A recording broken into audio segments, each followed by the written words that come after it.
Ababaka mu kabondo k'ababaka abakiikirira Buganda basinkanye okwefumitiriza ku ngeri gye basobola okubanja omugabo gwa Buganda mu Parliament ey'e12 ng'ensinkano eno ebadde ku Hotel Africana mu Kampala. Amyuka ssentebe wa kabondo kano omubaka wa Buikwe South Dr. Lulu Mebayiga ayogedde ku biruubirirwa bye balina ekisanja kino omwali okulwanirira omugabo gwa Buganda, okulwanyisa ekibbattaka mu Buganda, okulwanirira obwenkanya mu ngabanya ya keeki y'eggwanga n'ebirala era balina bye bakozeeko. Wabula agamba nti okusomoza we kusinze okuva bwe butakwatagana mu babaka n'ebyobufuzi ebitabula obumu bwa kabondo obutawaŋŋana kitiibwa ng'ababaka, era abasabye ensonga zino okuzeefumitirizaako. Era tukolagane ng'abaana ba Nambi, buli omu awe munne ekitiibwa era buli mubaka ayagalize munne obuweereza obulungi.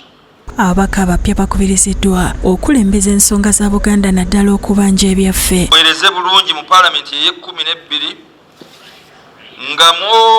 nga mwongereza ku ebyo bye tusobodde okukola ku lw'abantu baffe mu Buganda n'okunyweza Namulondo. Kyokka we batuuse kubaganya ebirowoozo kati amaloboozi gasituke nga buli omu alumiriza munne obukuusa. Kasita oseseetuka n'ova ku birowoozo eby'abantu ba Buganda bye baagala bye bantu bwe tukiikirira, obviously tusobola kuperforminga wano royalty tulina gitwala eyo omuntu gw'okola ki gw'oyagala. Naye twesanze nti abasinga bajja ne kye tuyita patestandi. Era kye tusaba nti bwe tuba twayitiddwa nga tuzze wano mu Buganda caucus nga tetwazze mu NRM caucus oba NUP caucus, tubeere ababaka abamanyi okwawula.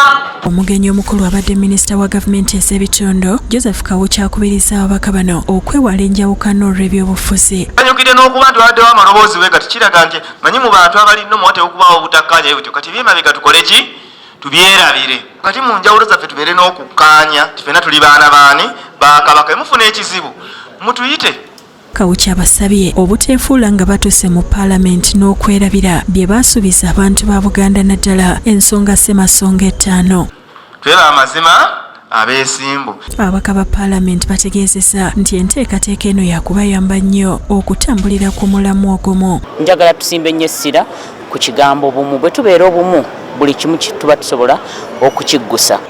Bwe tunyweza ebisinza okusoomooza abaasookawo nga okubeera obumu, okuba n'emiramwa. Kubiriza byonna okubeera obumu kubanga mubeera obumu musobola okutambuza ensonga zonna ne muzitwala mu maaso. Abalala boogedde ku ntalo ezibadde mu kabondo kano ekyaviirako aba NRM nabo okukola akabondo akaabwe nga ku mulundi guno bagamba nti beetegefu okukolaganira awamu. Luli ekyatutawaanya nti bannaffe bajja n'omuliro mungi ne batusosola ne balonda olukiiko olwa Buganda caucus nga baliko bokka.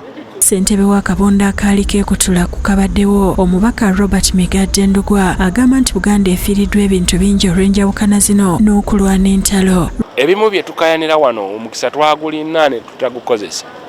Fact twalwanyisa omukisa gwaffe. Baali batondawo emiruka mu Paalamenti gye nalimu ne bagamba tetwagala kutula mu Buganda. Rachel Nakasi yakusakidde eggulire lino ku Rabukedde TV.